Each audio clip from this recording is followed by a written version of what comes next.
Dear students, welcome to my YouTube channel rainbow social study.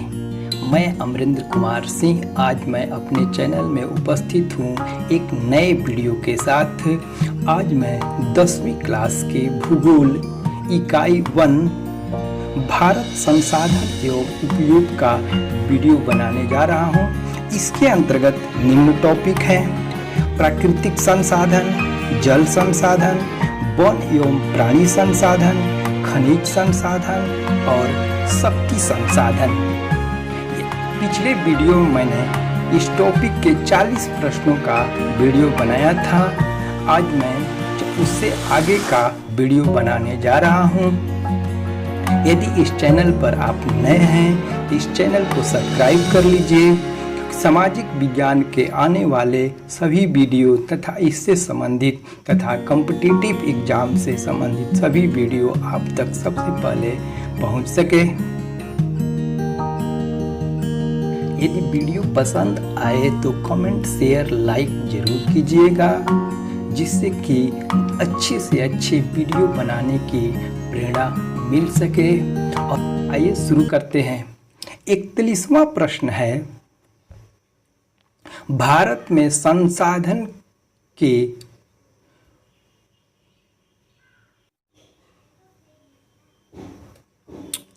Bharat में उपयोग के योग्य सर्वाधिक जल भंडार की क्षमता है।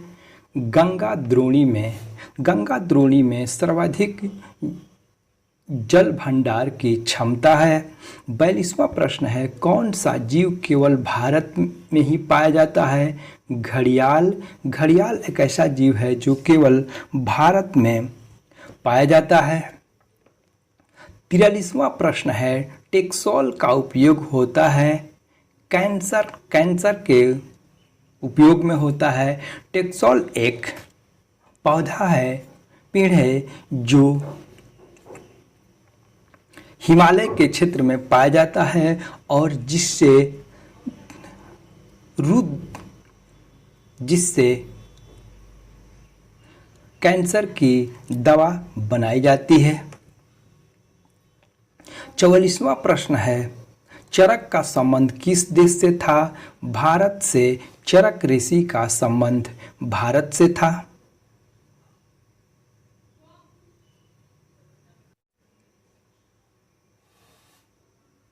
45वां प्रश्न है: मैंग्रोव वन का सबसे अधिक विस्तार है सुंदरबन में मैंग्रोव वन का सर्वाधिक विस्तार है। 46वां प्रश्न है: वन संरक्षण एवं प्रबंधन की दृष्टि से वनों को कितने वर्गों में वर्गीकृत किया गया है? 3 वर्गों में वर्गीकृत किया गया है।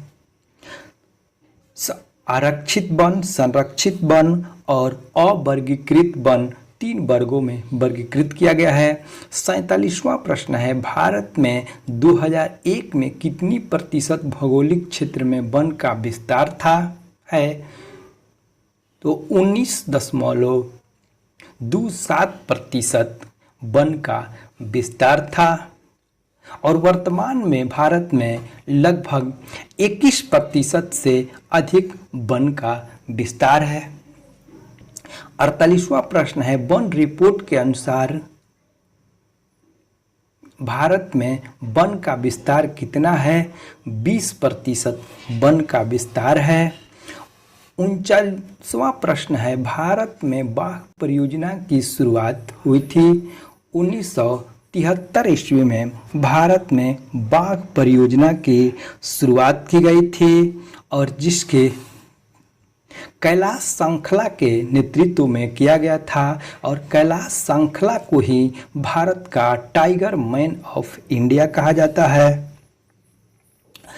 और ये भारत के मध्य प्रदेश स्टेट को टाइगर स्टेट के नाम से जाना जाता है। 50वां प्रश्न है: कॉर्बेट राष्ट्रीय उद्यान किस राज्य में स्थित है? उत्तराखंड में स्थित है और उत्तराखंड के नैनीताल में स्थित है। इक्यावनवां प्रश्न है रणथंभौर राष्ट्रीय उद्यान, घना पक्षी विहार, सरसिका वन्य जीव अभयारण्य, डेजर्ट वन्य जीव अभयारण्य किस राज्य में है? तो ये राजस्थान में स्थित है। 52वां प्रश्न है कन्हा माधवगढ़ के राष्ट्रीय उद्यान किस राज्य में स्थित है? तो मध्य प्रदेश में स्थित है। 53वां प्रश्न है चिपको आंदोलन की शुरुआत कब हुई थी? 1972 ईस्वी में चिपको आंदोलन की शुरुआत हुई थी। चिपको आंदोलन की शुरुआत उत्तर प्रदेश के टिहरी गढ़वाल जिला से हुई थी। वर्तमान में यह उत्तराखंड में स्थित है। और ये चिपको आंदोलन के प्रणेता सुंदरलाल बहुगुणा को कहा जाता है और चिपको आंदोलन की महिला सूत्रधार गौरी देवी को कहा जाता है।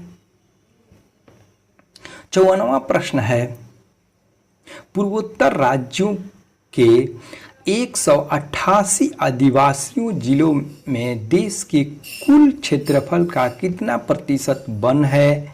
तो 60.11% भूभाग पर वन है।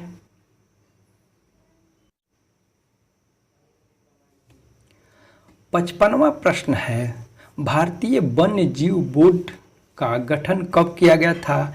1952 में भारतीय वन्य जीव बोर्ड का गठन किया गया था। और 56वां प्रश्न है आयुर्वेद का जनक कौन है? चरक आयुर्वेद के जनक हैं। और 57वां प्रश्न है गिर राष्ट्रीय उद्यान किस राज्य में स्थित है?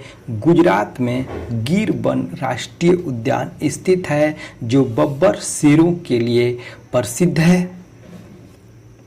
58वां प्रश्न है भारतीय वन अनुसंधान संस्थान कहाँ स्थित है? तो देहरादून में स्थित है।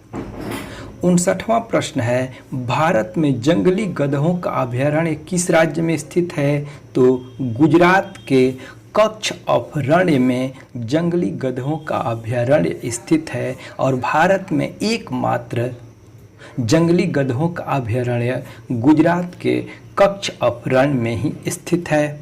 60वां प्रश्न है संजय गांधी राष्ट्रीय उद्यान कहाँ स्थित है? तो बिहार के पटना में स्थित है।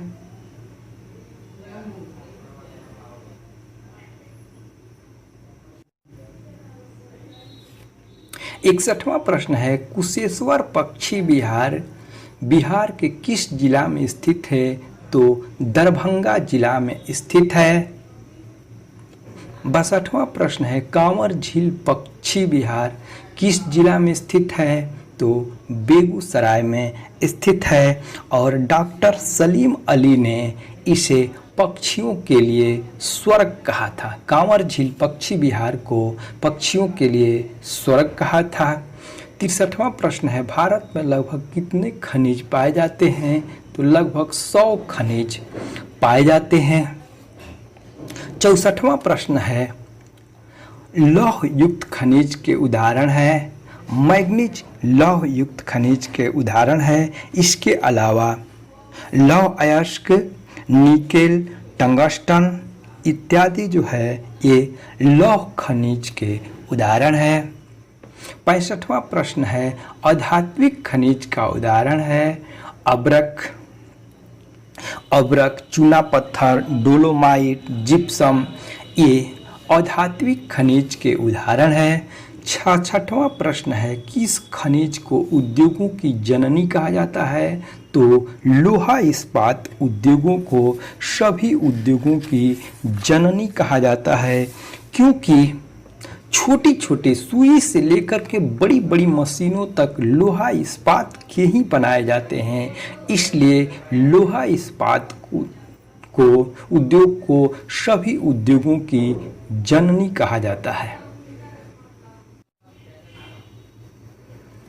67वां प्रश्न है लौह अयस्क का एक प्रकार है हेमाटाइट लौह अयस्क का एक प्रकार है। लौह अयस्क 4 प्रकार का होता है मैग्नेटाइट, हेमाटाइट, लिमोनाइट और ए सिडेराइट। तो सबसे उत्तम किस्म का लौह अयस्क जो होता है वो मैग्नेटाइट होता है। 68वां प्रश्न है, भारत का सबसे बड़ा लौह उत्पादक राज्य है कर्नाटक।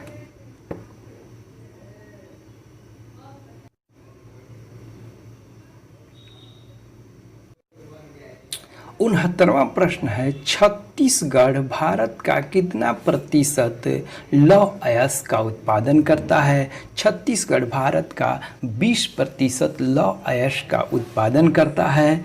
70वां प्रश्न है, मैग्नीज के उत्पादन में भारत का विश्व में कौन सा स्थान है? तृतीय स्थान है। प्रथम स्थान रूस का है, दूसरा स्थान दक्षिण अफ्रीका का है और तीसरा स्थान भारत का है। अगर वीडियो पसंद आए तो कमेंट, शेयर, लाइक जरूर कीजिएगा। पुनः मैं उपस्थित हूँगा अगले वीडियो में, तब तक के लिए धन्यवाद।